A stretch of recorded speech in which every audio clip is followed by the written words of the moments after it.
The following content is provided under a Creative Commons license. Your support will help MIT OpenCourseware continue to offer high-quality educational resources for free. To make a donation or view additional materials from hundreds of MIT courses, visit MIT OpenCourseware at ocw.mit.edu.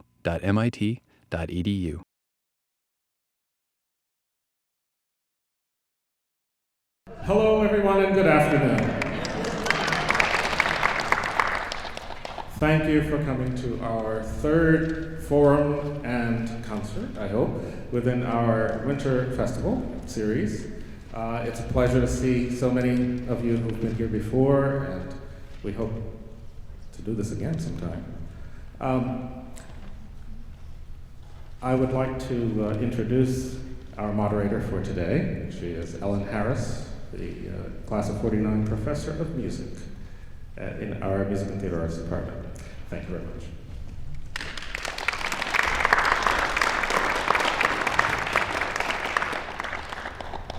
Welcome. Welcome. Yes? Yes. Welcome to the final forum in the Winter Festival on Musical Time, sponsored by the Boston Chamber of Music Society and the Faculty of Music and Theater Arts at MIT. I want to say thank you to our funders, without whom, of course, this would not have been possible, to the NEA program on American Masterpieces, the Massachusetts Humanities Council, and the Council for the Arts at MIT. If you've been here before, you will know that at the end of the forum that they pass out, you will have forms handed out to you to fill out, which go back to the Mass Council on the Arts. And especially if you think that this is a good use of your tax dollars, please fill it out. That's one of the questions, actually. That's why I say it. The previous panels have been on time as shape and time as memory. And today we're going to be talking about time as the subject and substance of art. And we have together, we have three panelists in addition to me. And let me introduce them to you. First, on my right, Louis Lockwood, Professor Emeritus of Music at Harvard University, and a renowned authority on both music of the Renaissance and on Beethoven.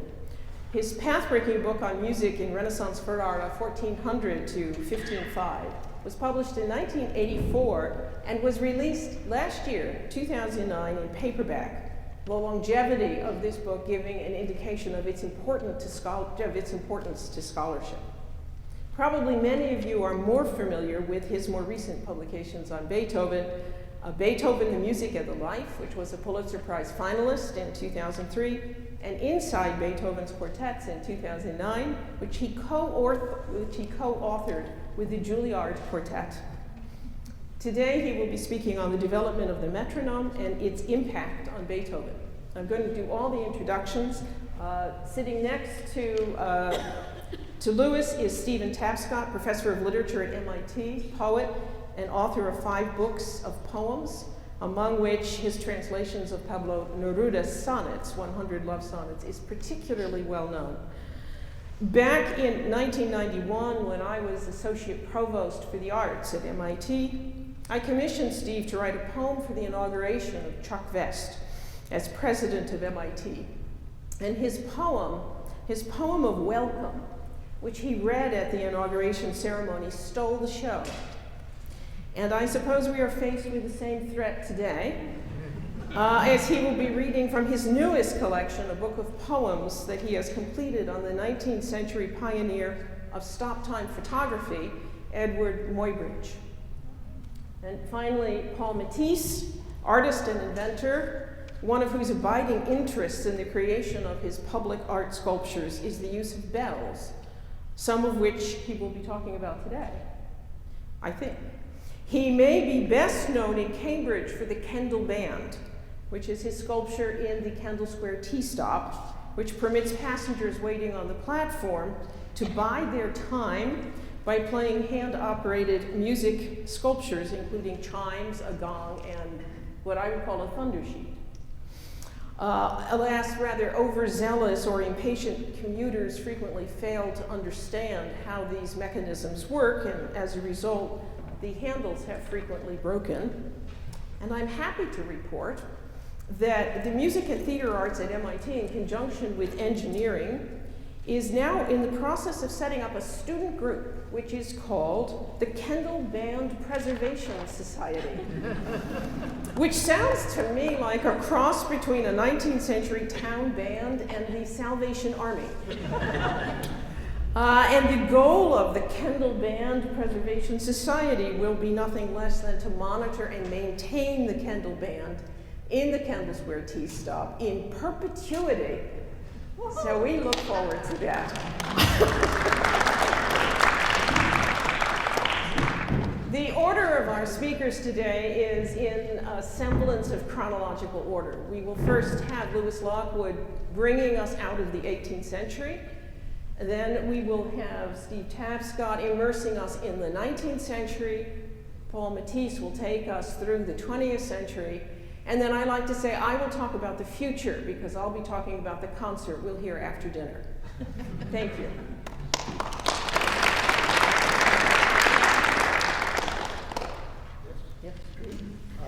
First, may I ask, can I be heard if I speak at this level? Yes. Thank you.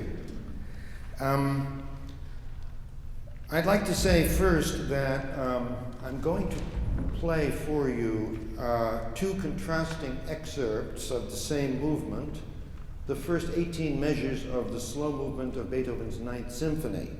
And for this purpose, to make the difference in interpretation as clear as could be, I had a special disc made for the purpose, which had recordings by two extremely different conductors with two extremely different approaches, Wilhelm Furtwängler and Roger Norrington. Now, in the abstract, which my colleagues here kindly asked me to supply, I offered some general remarks about music and time, and you will find those somewhere in the program. I certainly want to stand by them, and one of the most important things I want to emphasize is the opaqueness of the problem that we're dealing with. My favorite remark on the entire subject of time is found in Book 11 of the Confessions of St. Augustine, probably known to many here, in which he asks the question, what is time? Now, needless to say, this religious church father believed that time was a creation of God, a fact which is not open to controversion by me, I can assure you. But he wants to relate it to human experience. So what St. Augustine says about it in a nutshell comes out something like this. If someone asks me what time is, I know. But if I try to explain it to somebody else, I'm not able to do so. And this sense of the intuitive character of time in human experience absolutely underlies my feeling about how the larger issues of time and experience affect our perceptions of music, certainly serious music, and music that makes demands upon our perceptions of a high order. That is certainly the case with the music I'm dealing with today, and in general the music we all deal with, I think, for the most part. Now, the question of time in music is of such enormous scope that it has to be broken down to make sense.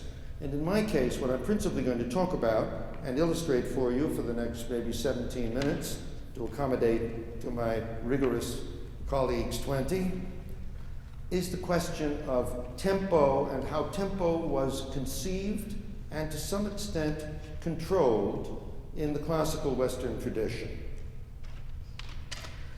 In broad terms, the situation of tempo at the time of Beethoven's life and career looked something like this.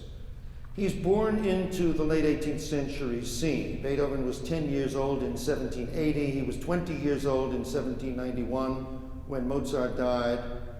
He is obviously the contemporary of in his early years of Mozart, but only as a child, and later the contemporary of Haydn, much, much older than he, and of many other composers who are living through a period of enormous historical transformation.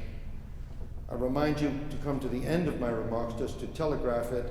We are dealing here not only with the period of the French Revolution and the vast political change of Europe and of the world, but also with the oncoming industrial revolution. The consequences of both of these developments for the awareness of time is very much to think about with regard to how music was conceived and transmitted and received by audiences in this time. But I'm considering here primarily at the production and a composer's way of dealing with tempo and with time. Now, devices for measuring tempo in music had been oncoming for about 100 years, gradually. By the time the first chronometer was perfected, just about the turn of the 19th century. By about 1805 or 6, it was known that there were chronomètres, as the French called them, which could be used to measure time. And 18th century theorists tell us about the ways of measuring tempo, so that words like allegro, andante, presto, adagio, presumably had meanings for late 18th century musicians that can be deduced from a variety of factors. Some very good scholarly work on this has been done by various scholars. One I'll just mention is the Mozart scholar Niels Zaslow, working on Mozart's tempo conventions. What Neil is able to find out is that it's extremely probable, not certain, but probable, that musicians around 1780 could look at a piece of music and know about how fast it should go by seeing the meter in which it was written, 3/4, 4/4, or various other options. The tempo marking, the usual at that time Italian term, the ones that we're accustomed to, from adagio at the slow end to presto at the fast end, and the note values which were prevalent in the notation of the composition itself. But all this is, at best, probability hypothesis, although it's a very good one. With regard to how musicians felt about the matter, though, we have no particular evidence showing impatience on the part of composers when it comes to fixing tempo absolutely. But there may have been a kind of ongoing sense that it was about time, if it were possible, for technology to catch up with aesthetics. And there were people working on metronomes, as they came to be called, through the late 18th century, and particularly in the early 19th. Now, before I get to my example, I just want to frame a little bit for you, about 2 more minutes worth of discussion. One of the very best solutions to the problem of a good metronome was developed by a Dutch inventor and technician named Dietrich Winkel, working in Amsterdam. He seems to have been the first to figure out that a double-weighted pendulum on a small conical-shaped object would be able to click back and forth clearly. I would have brought our own example from home, but it wasn't working very well today. So if you'll spare me, I brought along this electronic substitute, which we'll have to do. And it's very important to understand that this is the level of perception which people have once a metronome was started, something that would simply register beats per minute.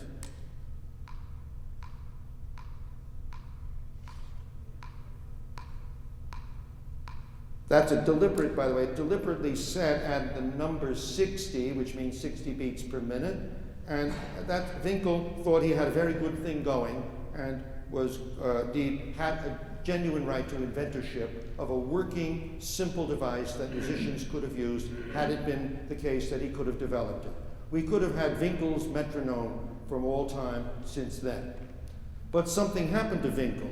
Namely, along came a German inventor and one of the great and flamboyant entrepreneurs of the early 19th century, a certain Johann Nepomuk Maelzel, M-A-E-L-Z-E-L, who is a kind of P.T. Barnum of the world of music in that period, and who immediately saw that Winkel had done something extraordinary. So what did Maelzel do but copy Winkel's invention, patent it himself, take it around to as many composers as he could find who had authority, and get them to endorse his new invention, which should now be called Maelzel's metronome for all time to come, as it has indeed thus been known. Anybody who has played, let's say, Mozart or Beethoven piano sonatas from an old Schirmer edition will have seen MM at the top of the page.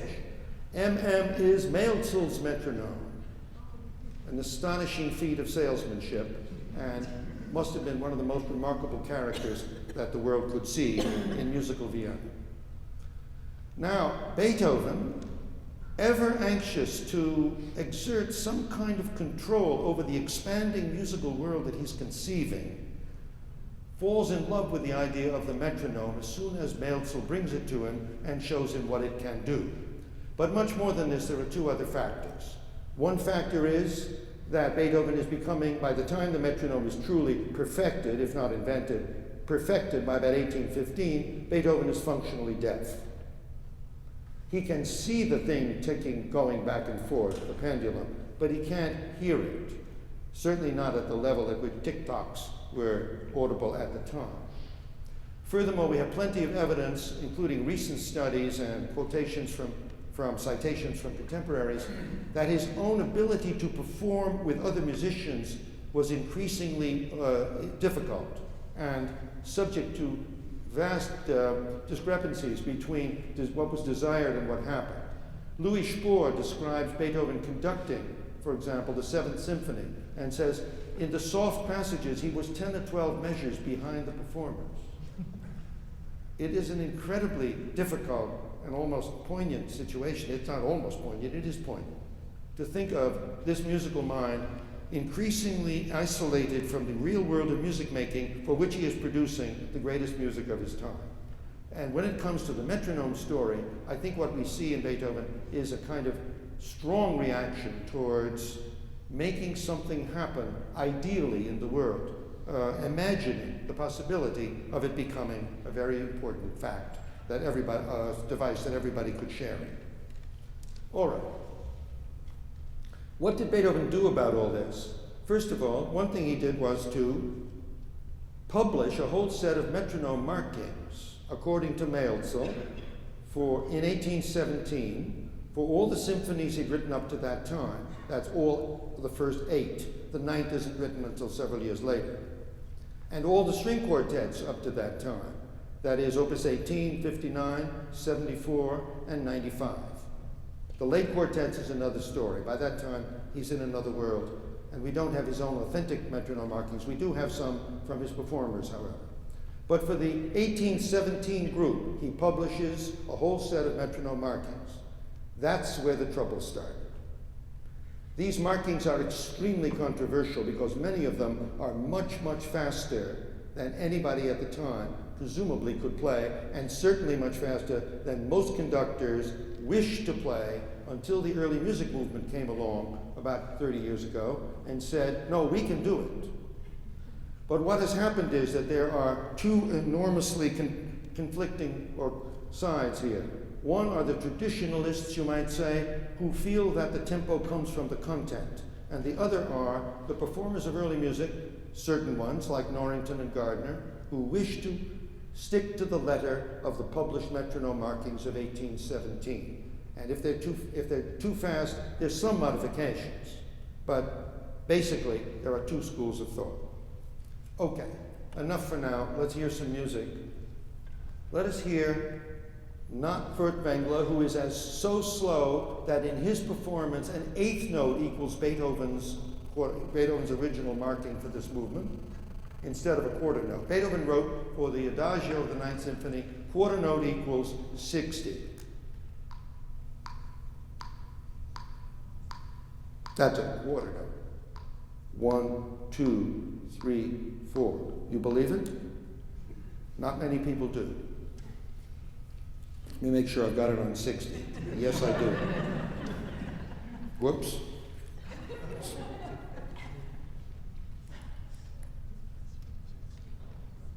Did not have it on 60.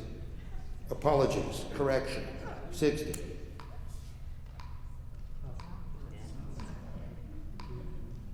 If you hear the 9th Symphony slow movement in your head right now, and think it at this tempo,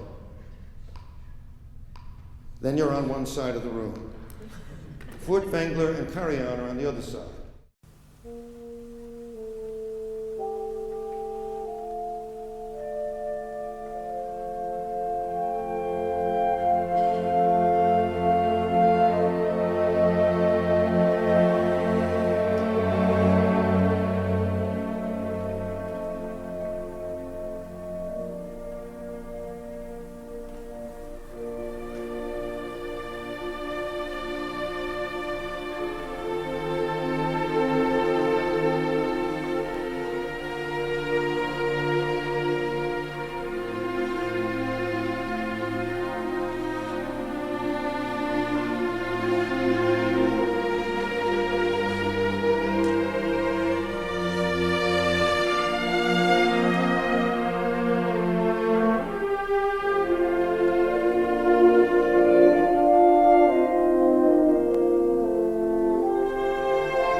And one thing it reinforces is that we are not simply talking about a difference in speed or duration or time elapsed. We're talking about a difference in character. And now the great question is, what did Beethoven really think about the character of these movements? And what did character in music mean to him?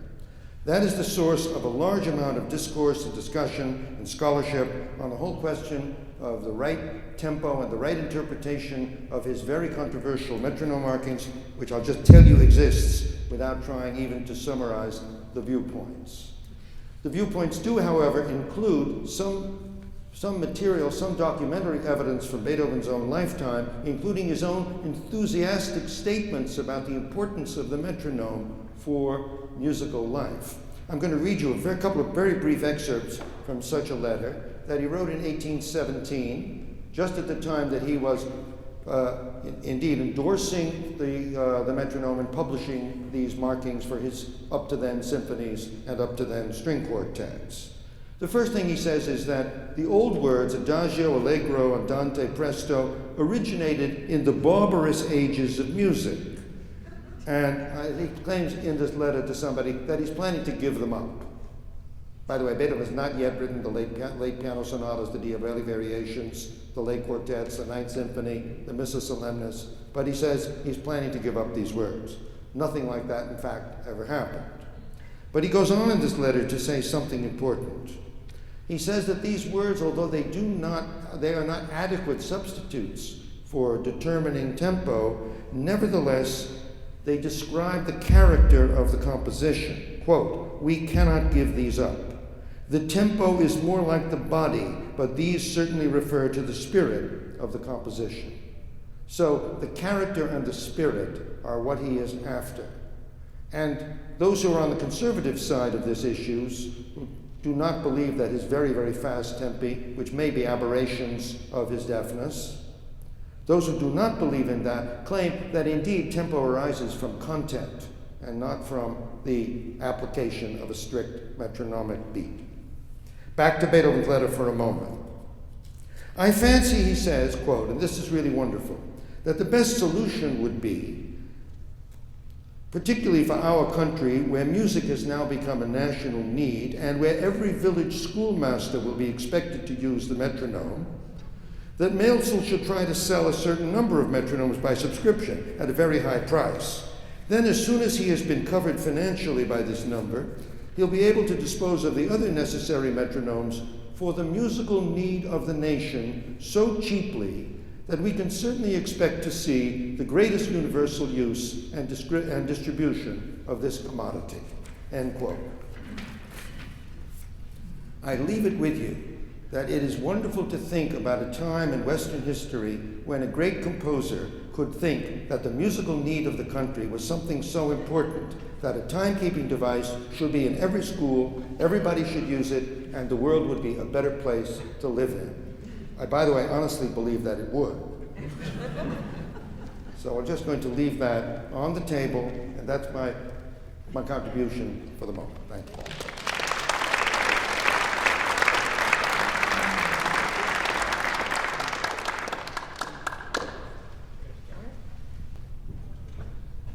Before we start, I would like to thank the organizers of this event, specifically Wynn and Marcus, and thank you for chairing. I was skeptical. This has turned out to be great fun. I wasn't sure. Will an audience sustain effectively a lecture series for all these afternoons? This has been great fun. It's sort of beyond expectations. Thanks, you guys. I want to read to you some sections of a poem I've been working on for the last 5 years about the photographer Edward Muybridge. You know him, but you don't know you know him. Here's how you know him.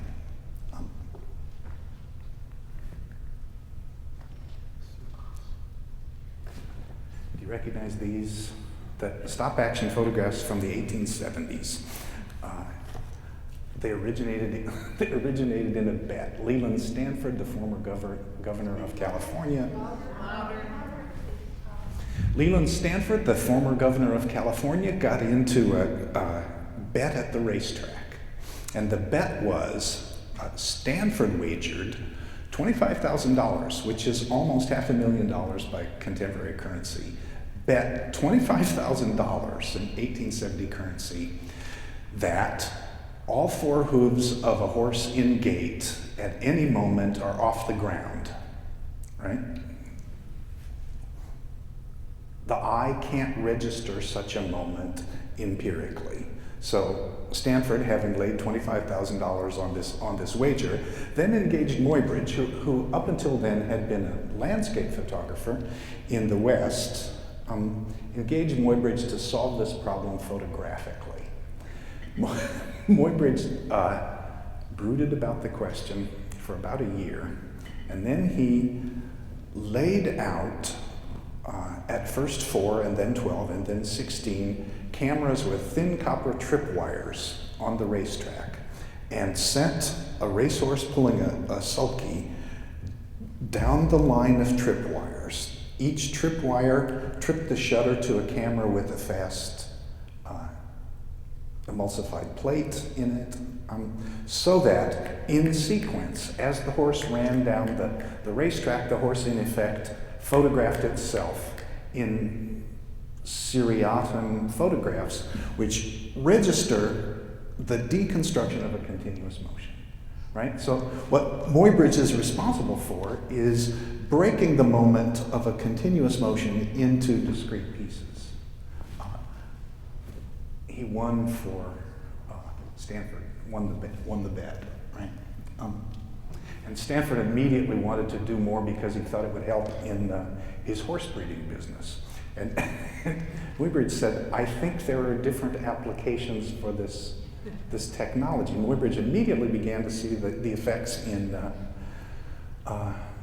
aesthetic, the possible ramifications for philosophy of motion and kinesthetic studies, in skeletal muscular studies, in veterinary studies, in artistic representations of motions. Specifically, Muybridge was interested in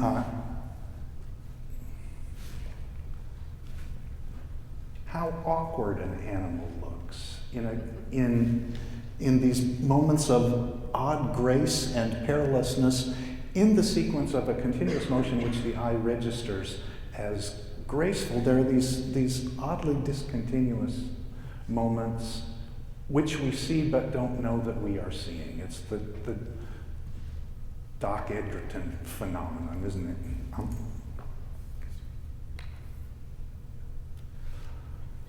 Eventually, he mounted the cameras on different angles so that you can see the motion laterally, horizontally, and front on.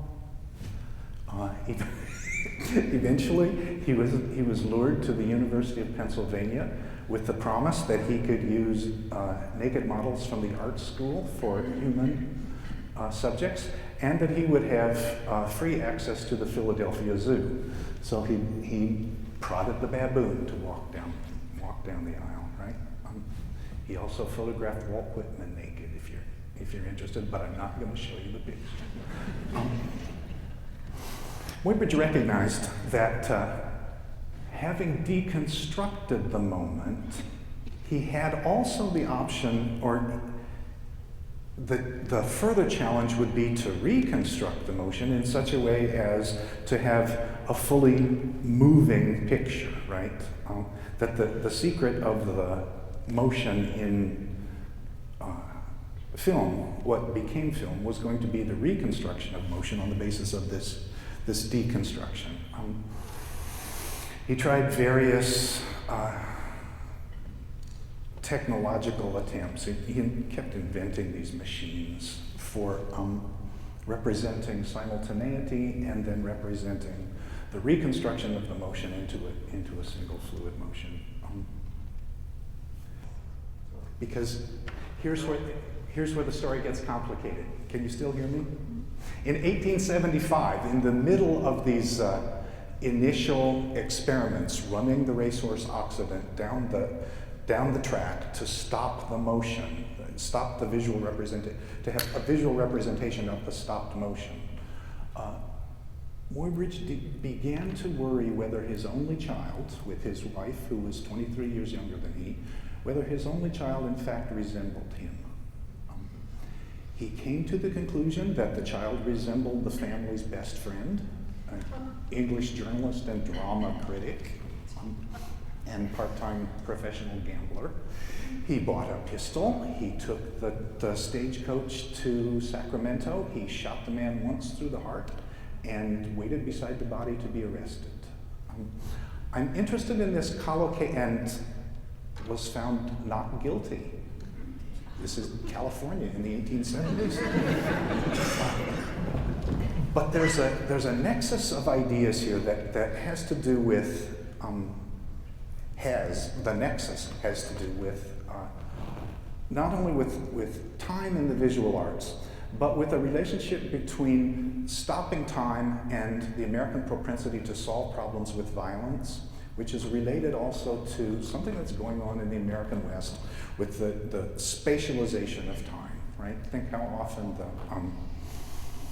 geological studies are part of the philosophical movements of the late 19th century. Think Darwin, right?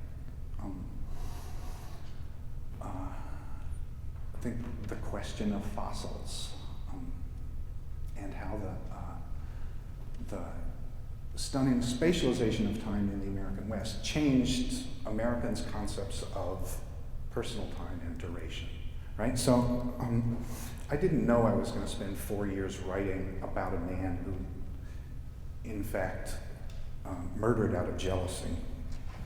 But I want to read you some sections of this poem.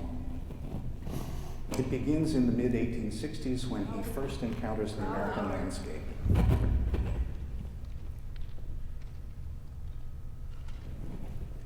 Time was where the nations wandered. Time was the cavern lake the gold unmodified bodies danced beside. Time was the buffaloes, his forescar strength and range, the kindness of his usage, jerky, tent, boot, cloak, sack, powder horn, beads, even his severed tail, a switch to flick the pesky green-veined flies. Time was the musical staff of the plain where feral ponies grazed treble to the iron line bass, the hymn that Kansas hummed, bleeding, unsure of the words. Time was one mare lifted her head on her thunder-colored neck, watching through the cleft west where the rail line sutured the field, was the history of new light swollen between the hills and passed into her eye, dissolving back through her dark gold body, and she contained it and moved off. She slow cantered in poise and silhouette.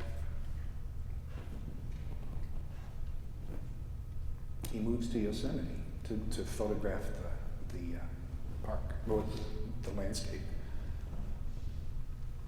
High blue miles above the sea, men stank like fish.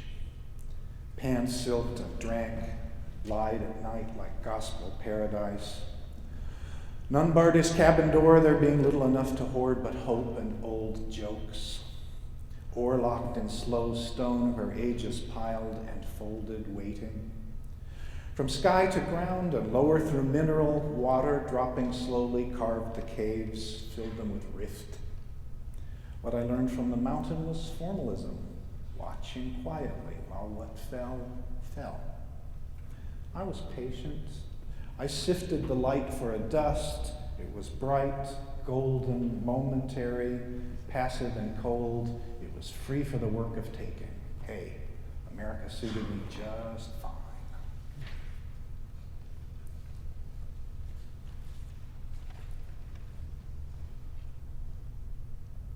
Something about those photographs has always reminded me of riding in a train, right? The way the train window frames the continuous landscape, making it seem a series of discontinuous shots, right?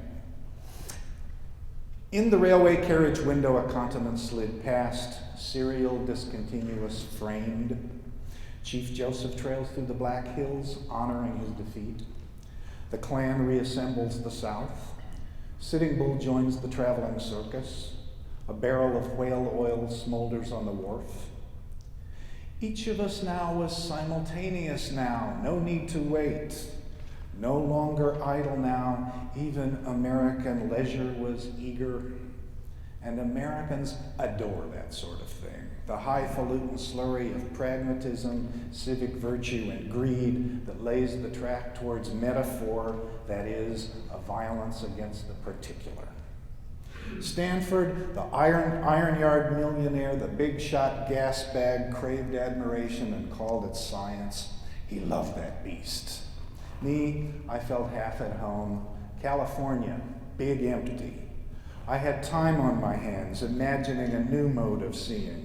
Time as form, relieved of matter, the visible object of interest as glassy surface, real itself and not what the shape contained.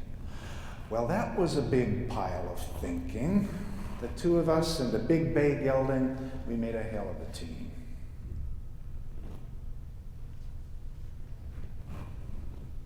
He meets Stanford and is hired to test the theory of unsupported motion. I practiced on the mountain because it muscled slowly in its skin of forms. I practiced on the autumn I knew from the inside the cadence of the great waste. I practiced on the city because it hid within itself, growing by folding back like a girl's growing body. I married a woman because I had penetrated her. When I saw the horse, the one of its body complete in the field, the question was already familiar.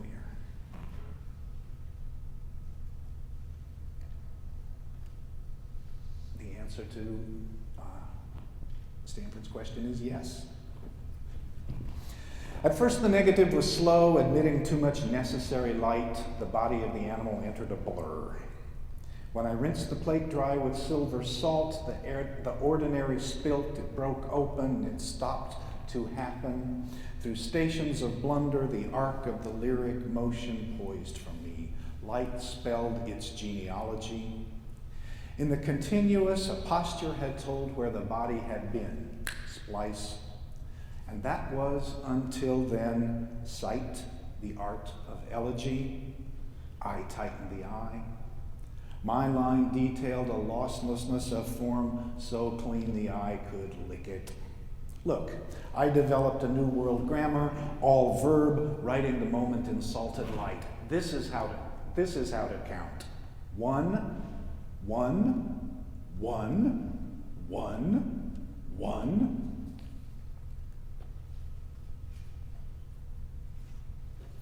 Just one poem for the murder and then one poem for the conclusion. Out of kindness she lied. She, that is you, my warm particular. In the flinch of the false word, a ripping slice in the fabric wall of the other world. What was it leaked through? It seemed like error, ballooning. It seemed like trouble, a doubleness, changing texture, turning blue. Seemed. She seemed. I heard only change liminal between us, a pure, apparent seeming, a pounding as of hooves. Some strained trust failed, dropping from the white-lit single world into common history. Can a seeming be pure? You seemed like a she. If only for that I needed to kill him. Poor thing, poor depleted thing. No wonder it was pressured, urgent to escape, being in this way divided from itself, made many and wishful, as Swedenborg says of the angels. I focused, I aligned, I aimed high. Like any other man, I aspired to an accurate damage. I almost pitied him, but I took my time.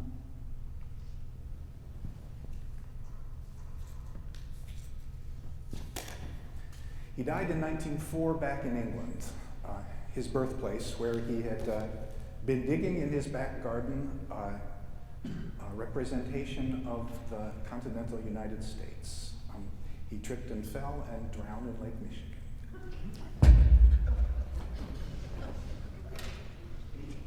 I try not to dream much. It pries the night open and it bothers the dogs.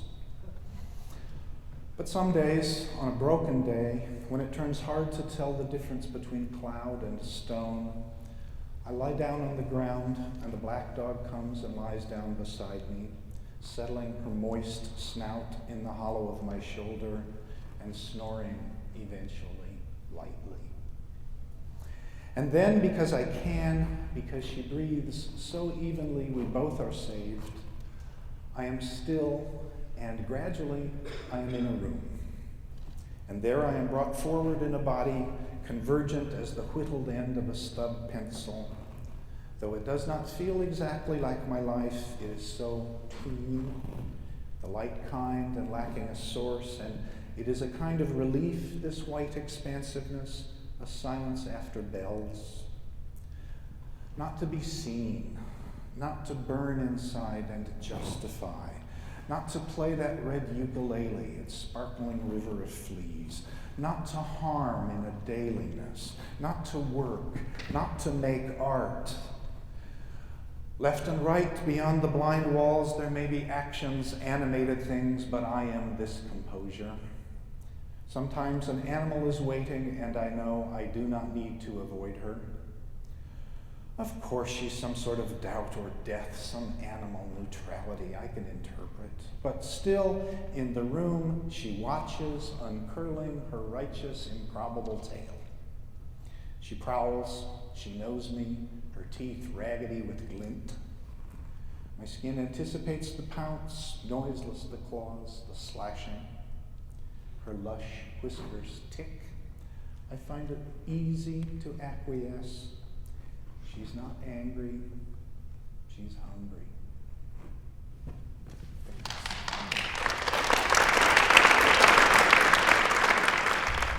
Well, I think you see a burial ground. It's in Groton. It's very close to my house. And in this burial ground last summer, a man was photographing the stones. And he turned around and saw the church that was up opposite, and he photographed the church. And then he came to the door of the church and he said, "Could I see the clock?" And so I said, "Of course," because I love the clock and I'm delighted to show anybody the clock. And so he came in and he was photographing all this time. He's a videographer, which was very recently retired. And he was using and now doing it for himself instead of following other people's instructions. So we came into the church and he photographed, and I took him up to the clock. Now this little tiny piece of the clock is just the opening to this movie that he made. Now, if I go a little further, we'll start the movie as he did. Do we hear it?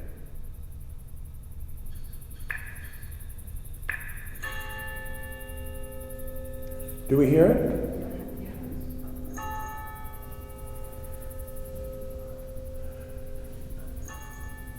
When I got the invitation to talk here, I really thought that I was completely unprofessional.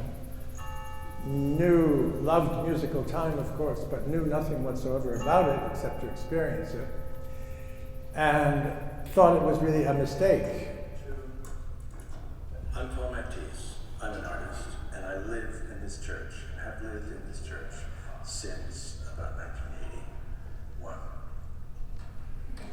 So I was taking him upstairs and we're going to turn down the sound up there, because I found myself explaining to him the clock and showing him all the different parts of it, and realizing that this clock is a very central part of the church for me. I love mechanisms. And as you'll see, the way they fit together, these beautiful wheels, the escapement, the arc there that is attached to the pendulum.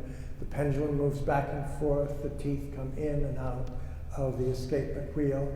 And as the wheel leaves the arc, it gives a little bit of energy to the arc. It's what keeps the pendulum going. It's so beautiful because if the escapement wheel were not there, the whole thing would run out and the clock would go down, down, down. Anyway, this is a clock that I have kept wound for the last 20 years, and it's been there since 1893. It needs no repairs, it just needs oil, and I just love the way the mechanics work and work together. Now, this film I showed because the first sight was musical time. That is to say, you saw the clock and you heard the music. And I thought, well, maybe I've got some qualifications for coming here after all. And I looked into my other work and I thought, well, I could think in terms of the time of one of my pieces, which I would think of as having endless time. This is going to interrupt, and I just want you to, I will stop talking. But we go to winding the clock, and then we go upstairs to seeing the bell. Here's the winding. And this is a ratchet. You're lifting up about 700 pounds of stone. That's wound twice a week. First, we wind the strike side, which raises the hammer to strike the bell.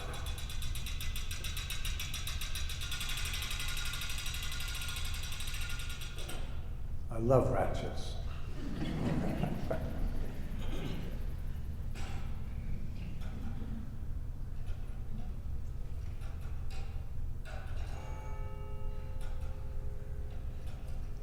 So the weight is pulling this big drum with the wire. The drum has teeth on the edge. It's lifting the lever.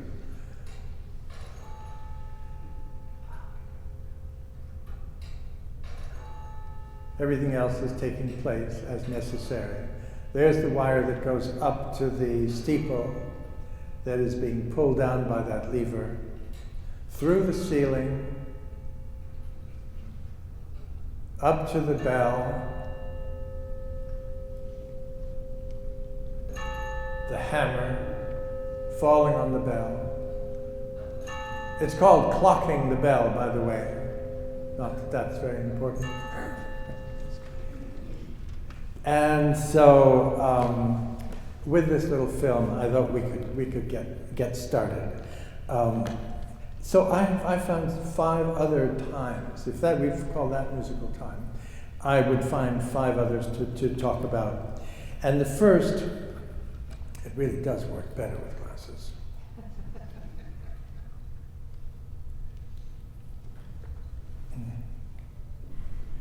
The first from one of my early inventions is endless time. And so I believe that we can see this object, which is called a kaleidoscope. It's the result of somebody having given me at some point a liter bottle of kerosene with aluminum flakes in it, which left a sense of what the currents were. And I worked on that out of sheer enthusiasm and made kaleidoscopes in a variety of ways. This is a circular one and it rotates. And of course, none of them are supposed to be photographed still because they're objects in motion. This is just a moment of the moving kaleidoscope, which we're about to see now, thanks to a film that somebody made haphazardly and left with me. And it shows why I would call it endless time, primarily because there is no scale in this object, and there are no boundaries in this. This could be the universe, it could be microscopic. And it really, to me, was an image of eternity. This constant motion and the chaotic flux, although a fluid dynamicist would question that. But for me, it was a piece of great beauty and one that just took time out of the question.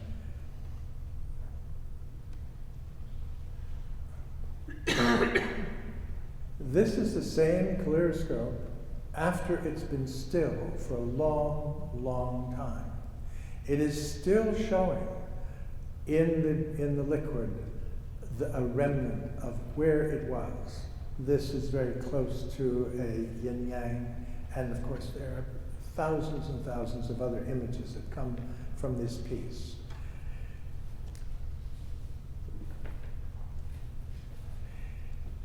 My next one, which I call Ordered and Chaotic Time, there's a little bit of a story here. In 1680, a man by the name of Johann Bessler, a boy, a child, a baby, was born. And Bessler became a person who did odd jobs, who studied different ways of making things and worked for different people. He was extremely difficult to work with. He found other people extremely difficult to work with. He changed his name to Orpheus to make it a little bit more interesting. He had made an invention which he wanted to sell. He tried to find people to sell it. He made 4 wheels, which were theoretically, and for all intents and purposes, perpetuum mobiles, which even then they knew you could not do and you could not make. However, he did show these wheels in 4 different towns in larger and larger forms. The first one was only about 3 feet. The last one was about 11 feet in diameter. They started turning when you let them go, the first 2, and continued turning. He covered their innards so nobody could see. Well, it's a crazy story, and it's even crazier to even mention it at MIT, where everybody knows the laws. I went to Harvard, but I even knew that this is impossible.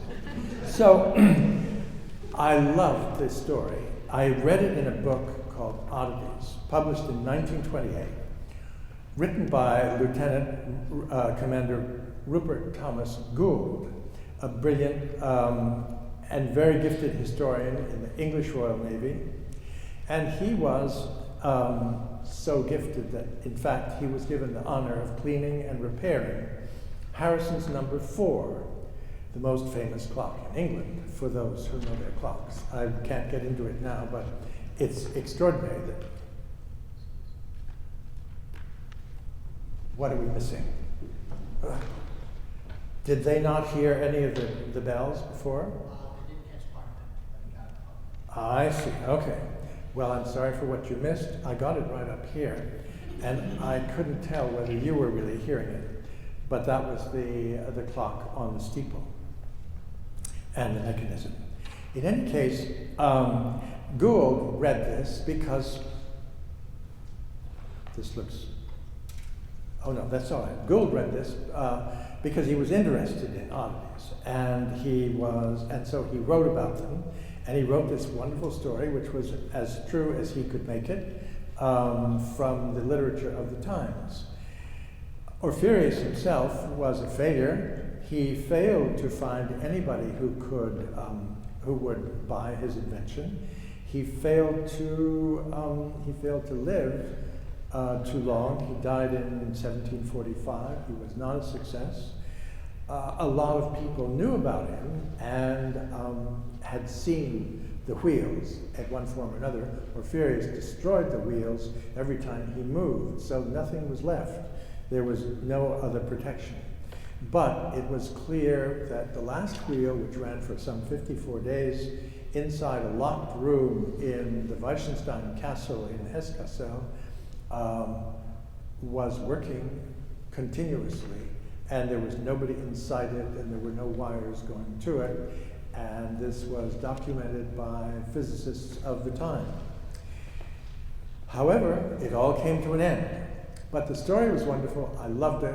I felt I had to make something, just some kind of an answer for this.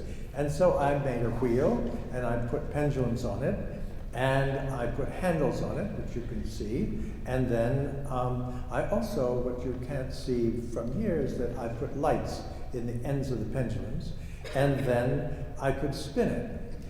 And so there you get the sense of what was going on. And it was glorious. It's just marvelous. Now these are just, 1 second exposures. Now here is 4 or 5 seconds exposure, so you get this crazy, and yet it's exactly right movement. That's the thing that I loved about it.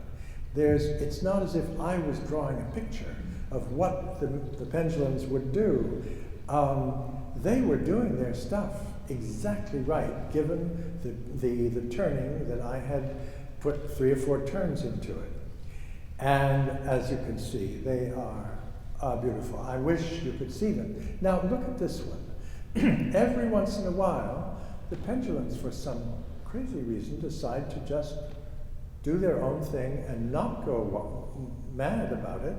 And so this is 1, 2, 3, 4, 5, 6 revolutions. And here the pendulums are showing that they are discerning a sort of attractor. And this is the picture that I love. Because at the bottom, the pendulum is at the bottom of it does 2 swings around the wheel and makes this beautiful form. Well, I thought that was lovely, but I had other things to do. I knew that this could go on forever. Here at the end of the turn, the pendulums are just going back and forth. Here it's another madness, and yet with a certain beauty. And here at the very end, they're just kind of waving around a little bit, looking pretty much like that. So that was my ordered and chaotic time story. And there's one other thing which I have to throw in here. In 1978, I asked Otto Pina, who was a friend and an artist who was at CAVS at the time, how I could see the wheel done with a computer. And so he said, just join CAVS, and then I can give you some graduate students. So I joined CAVS. I said, what do I have to do? He said, nothing.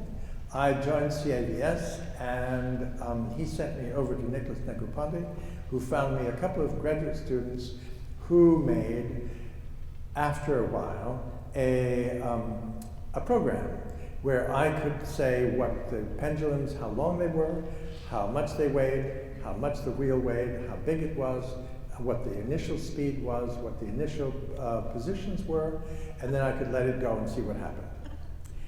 And I did that, and one of the ones I liked the best was I put both pendulums straight up, and then I just let go. And sooner or the pendulums fall down, and then they fall down, and then they shake, and then the wheel starts to move, and then they go quite a little bit faster, and they keep on going fast. I said, my God, this thing is behaving like a perpetual motion machine. And it's from MIT. This is ridiculous. And I just thought it was so beautiful that I didn't take it seriously.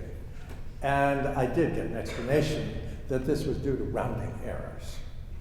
So there's always something one can say. It was just wonderful to have it happen that way, though. I also felt very strongly that it was a deep mistake on my part to go to the computer to see something happen, because I really like things when they come by mistake, my mistake. And I've got couple of examples of that at the very end. This is the Kendall Band, as some of you know. Now, if you always drive your car, the chances are that you might never have been down in the Kendall subway station. Certainly that was true for me, and I even lived in Kendall Square at one point. But I did nothing but drive, and I saw the Kendall station for the first time when the commission came up for a piece to put it in. And let's see, this piece I call Untimed Music, because as it turned out, what I wanted the sound. I figured I'd have tubes, they'd make a beautiful sound. I would have pendulums between them. We could make the pendulums go back and forth by rocking them a little bit with hanging them from a beam that would be attached to the wall, and then everything would be just fine. Well, I found out that, first of all, tubes like that do not make a nice sound at all. And I had already gotten a commission, so I couldn't stop making it, and I wasn't going to make it awful. And so I had to go back to my first physics course, which I had taken at Harvard and barely passed, and found out how they were bending and what I could do about it. And so I doctored them up a little bit and got the two overtones that they were producing to be just an octave apart, so that they're beautiful sounding. Now I think that here is another little film that somebody, a professor in Japan made for me. Not for himself, of course, and left me a copy.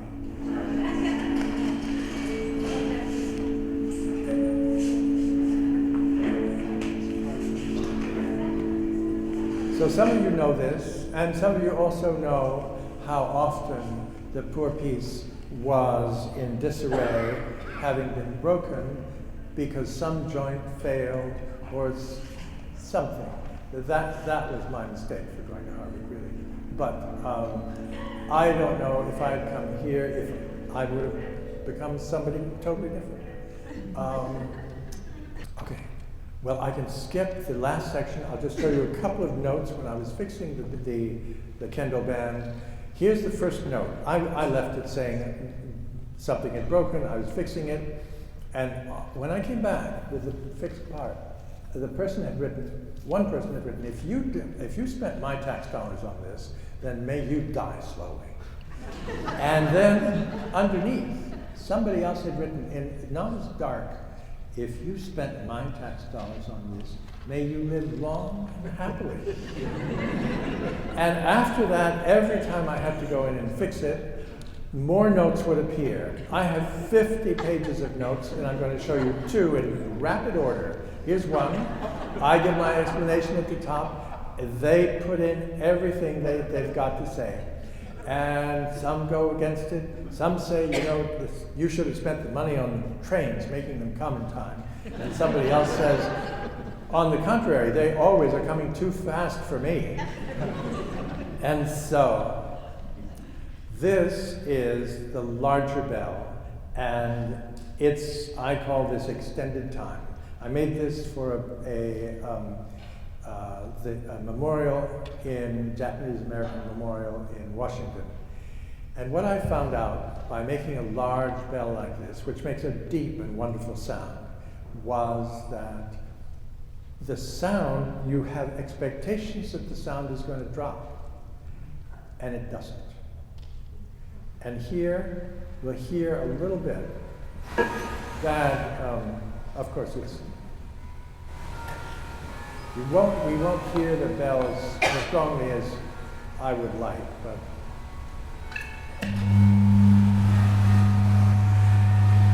when you're standing there, you're wrapped up in the sound. This is a very low frequency sound. It doesn't come up in the microphones. And but there it is. Now we can stop right there. How's that?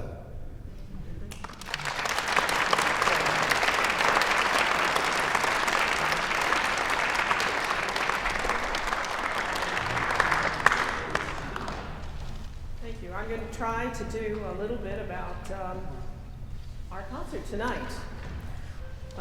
Music has, I believe, a very special ability to depict simultaneity. In the class on Music and Time offered at MIT this January in conjunction with the festival, Steve Tapscott spoke on Thursday about how in language metaphor serves that function of allowing two connotations simultaneously. I had not really thought sufficiently about that before hearing him talk about it. And obviously Cubism in art, particularly in its use of Muybridge's images, one is Marcel Duchamp's Nude Descending the Stairs, is very much influenced by Muybridge's images, provides multiple views simultaneously. And in theater, it's certainly possible to show two scenes simultaneously, but harder to have two conversations running at the same time, although Robert Altman does do this sometimes in his films, but it does make it difficult to hear what anyone is saying.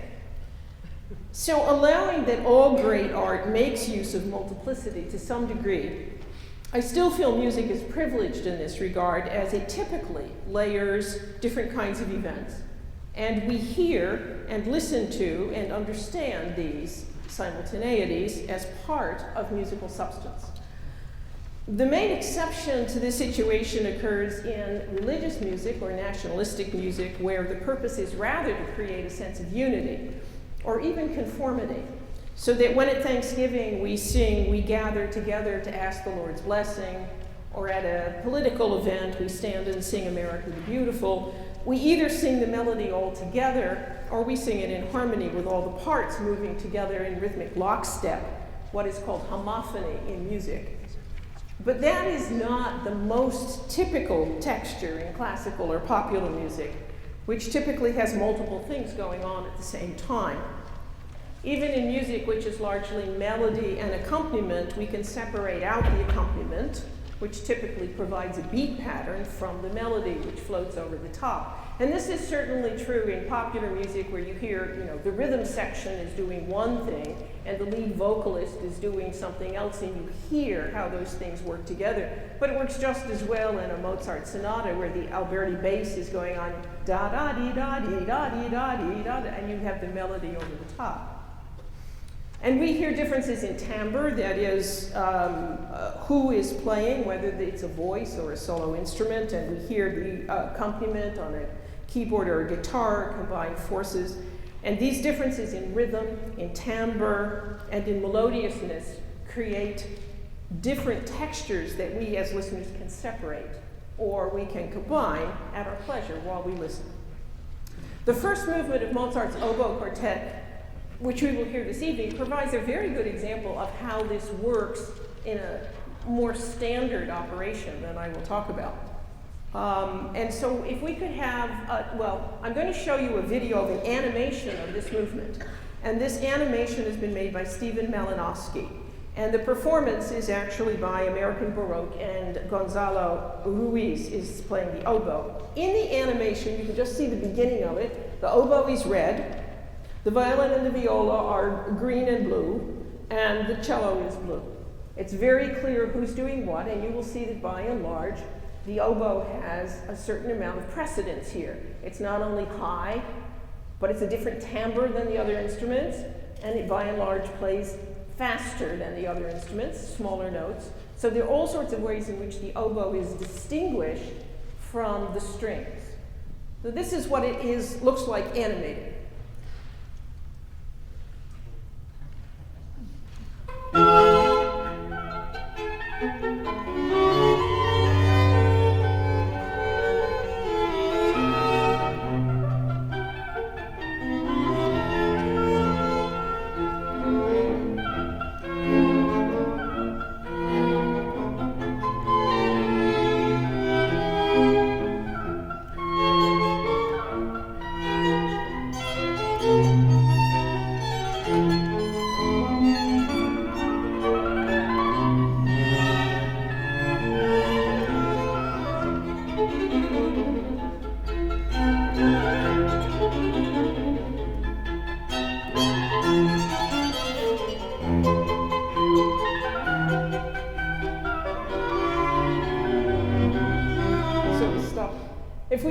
right here, you can actually see it very, very clearly that you have the dum bum bum bum bum bum bum in the strings. It's very clearly laid out. You can see the violin, the violin and the viola playing that in green. You see that the cello is giving you the harmonic basis, and you see that the oboe is really just off in another world.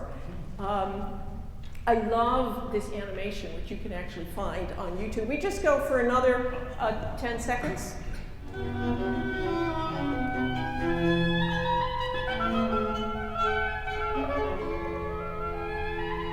It's fine. And what you're seeing there is, of course, at a cadence where the strings really broaden out, that the oboe, in fact, gets more excited. Very interesting to watch. Now, in these kinds of differences in layerings in music, sometimes composers specifically use the time organization to make the difference and to make the difference clearer. And they will layer things on top of one another simultaneously in drama, so that in fact people are singing different words, doing different things, and you can tell it apart. You probably know the operatic ensembles from Mozart's operas, but this happens in popular music as well, and a really good example is in Bernstein's West Side Story, where at one point all the characters are thinking about what's going to happen that night, tonight. And the two gangs, the Jets and the Sharks, are talking about how they're going to rumble. And Anita is talking about how much she's looking forward to Bernardo coming back because they're really going to have a hot time. And then we have Maria and Tony looking forward to simply seeing one another again. And Bernstein gives it to you serially, one thing after another, so that you get, we're gonna rock it tonight, we're gonna jazz it up and have us a ball. They're gonna get it tonight, the more they turn it on, the harder they'll fall. Well, they began it, and we're the ones to stop it once and for all. Tonight, Anita's gonna have her fun. Tonight, she's gonna have her little Vicks. Like, tonight, he'll come in hot and tired, so what, and so forth. And then, tonight won't be. So you have all of those things one at a time. And then Bernstein, of course, does what is miraculous in music. You hear them all at the same time. And so you not only know when you hear them serially that it's happening at the same time, because you can understand that dramatically. But then music gives you the opportunity to actually experience it simultaneously and not just understand that it's simultaneous. Sometimes composers will take the extra step and will actually set the pieces in different, as I said, time organizations. And there's a wonderful example that I can't resist showing you from Gilbert and Sullivan's Pirates of Penzance, when Mabel and Frederick first see one another, and they're going off to one side of the stage, and the sisters of Mabel are trying to decide whether to stay or it would be more appropriate for them to leave. And they finally say, well, no, we'll stay, but we'll talk about the weather. And in this version from Australia, which is wonderful, the singers are sung by a trio, a woman's trio called the Fabulous Singlets, who are known for their camp renditions of pop songs. This is a very camp rendition of Gilbert and Sullivan. And the Frederick is sung by Simon Gallagher and Mabel by Helen Donaldson. And what happens is the sisters are singing in 4/4 time. How beautifully blue the sky, the glass is rising very high, da da da dee da dee da dee, and it's faster than that. And then in 6/8, we have the love song, ya dee ba da da da da ba da da da dee. And then you get these two different time organizations overlaid on one another. We'll hear a little of this.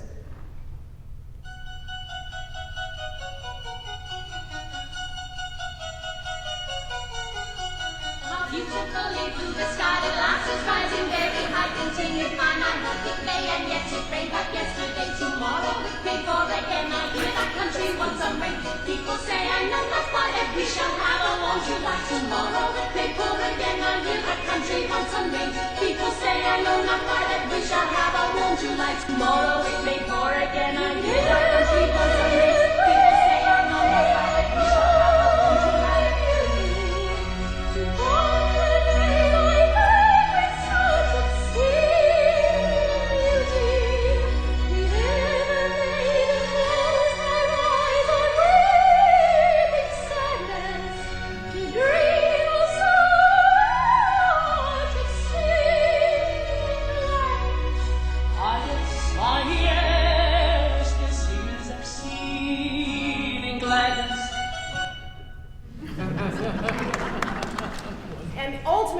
much more overlap, and so they actually sing the whole thing on top of one another simultaneously.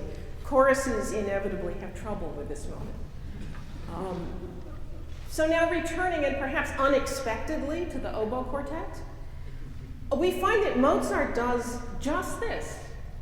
Well, not quite exactly that, but something very, very similar. If we could have the oboe quartet, we can hear this in the last movement, which is a rondo. A rondo is a movement in which you have a refrain that comes back, and in between the refrain, you get episodes of much more, or less structured music, much more improvisatory music, a more developmental music, where the music is not as stable.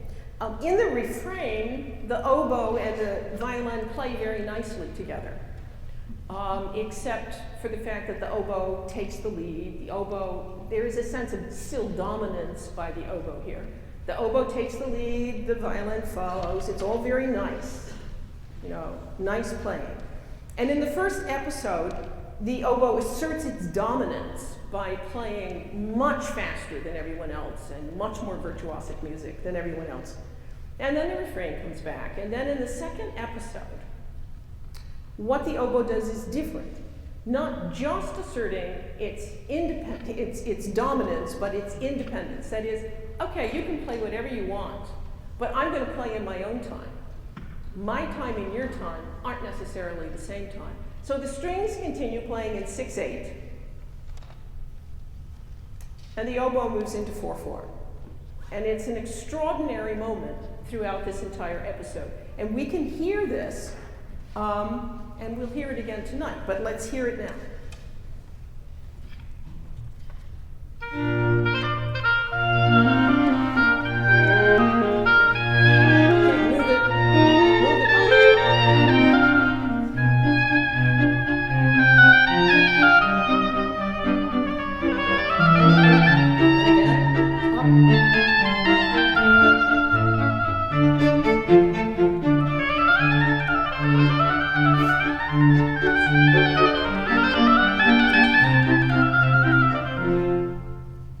Is that wonderful?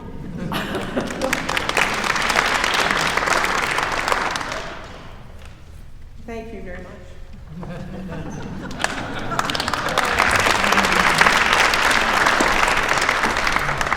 They have waited a long time to do that. What we have, I want to say a few words about the Lucas Voss time cycle, which will be the last piece on the program. And without a doubt, in that piece, time is the subject and substance of the work. Each of the movements sets a text that deals with time. There are poems by Auden and A.E. Hausmann, and a prose passage by Kafka, and a passage from Also sprach Zarathustra by Nietzsche. All of these texts deal with clocks or bells, and the whole cycle is imbued with the relationship between time and death. No matter how fast he runs, the human always loses in his race against time, which continues in its inexorable march forward, measured in drops of sand, ticks of clocks, tolling bells, coffee spoons, if you may. In the text of the third movement, Kafka writes, "The clocks do not synchronize.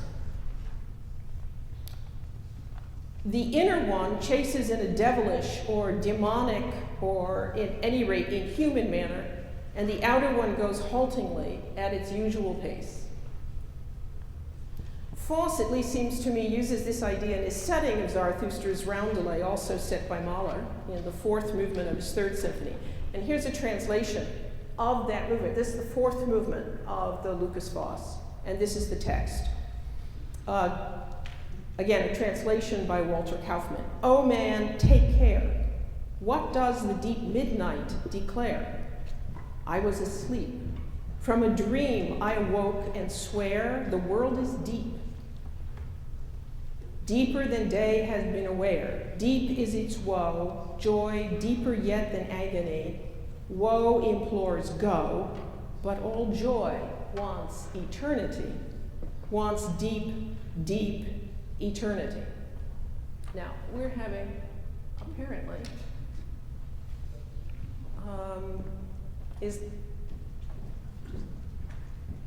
I'm not getting the light, so.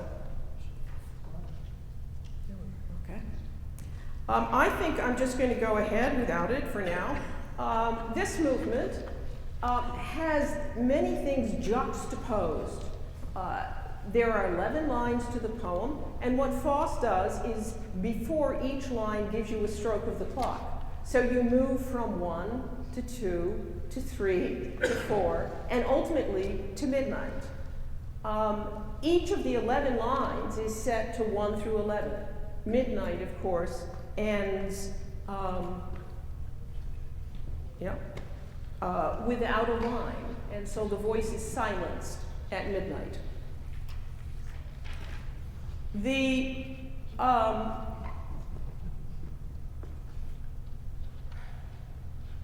clocks are set in a very particular way by Faust, and you can see the 1-4 at the bottom, which is circled in pink, and then you see 2-4.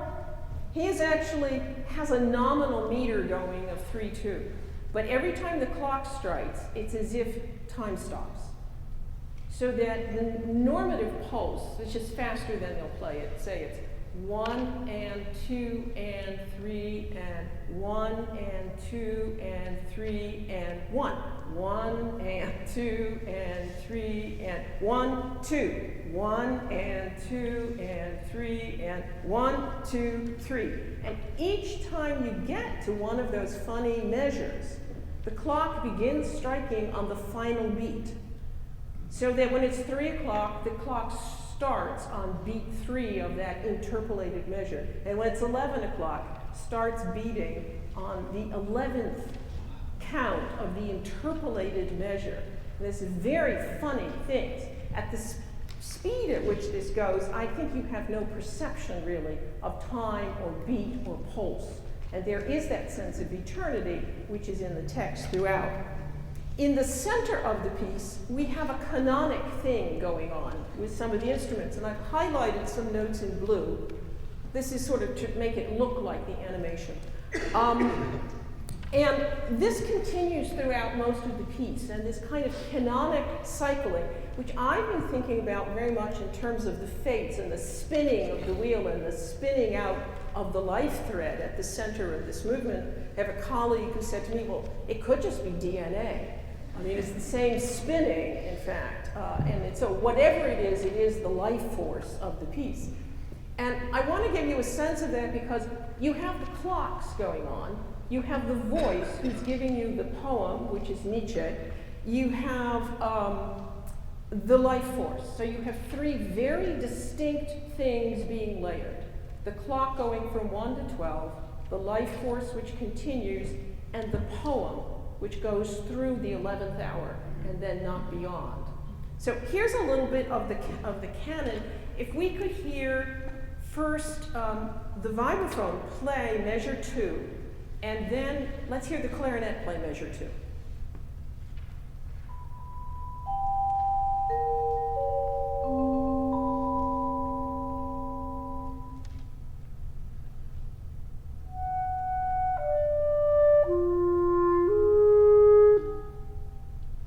And then similarly, the vibraphone, this is the 3rd line down. If you could play measures 3 and 4, and then the clarinet play measures 3 and 4.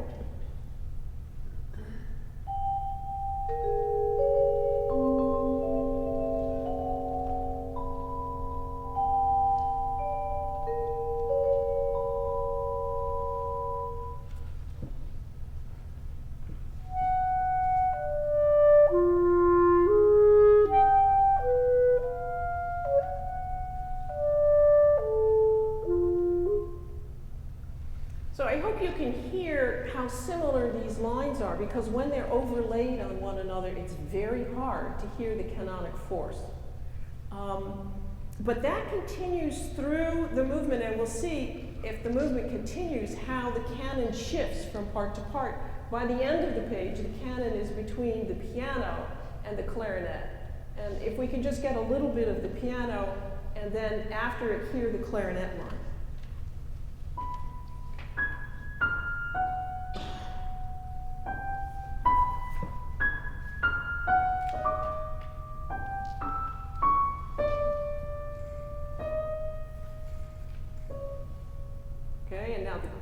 clarinet. Vibes. Right. Vibe, yeah, vibe. Sorry.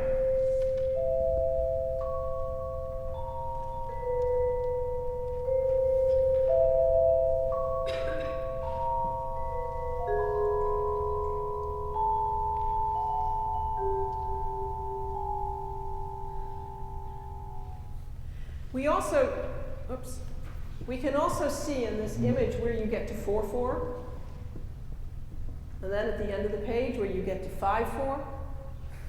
That continues throughout the piece.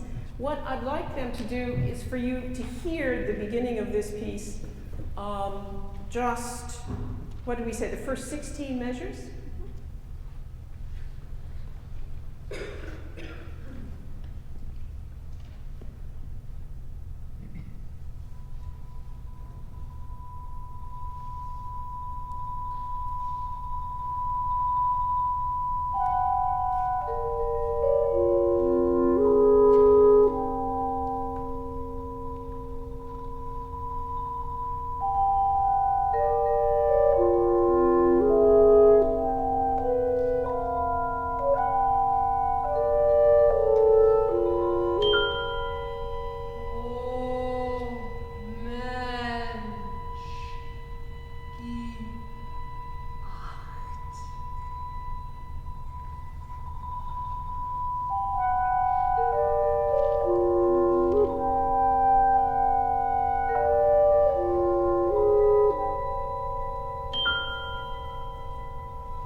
The end of this movement, we keep going, I can just show you here how we get to 7/4, there's 8/4, there's your 9/4 here.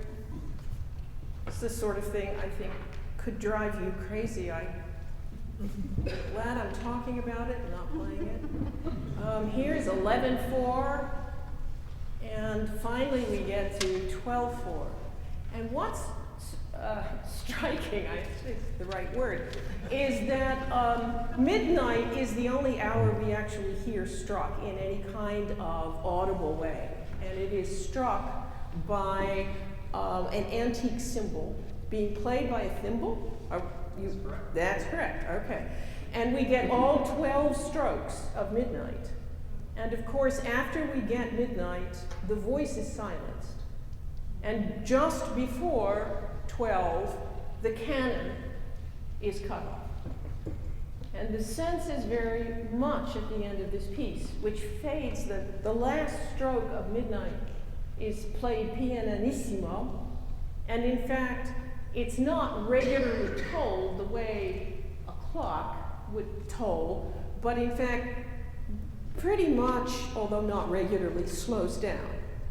So that it's almost as if the clock itself is running out at the end of the piece.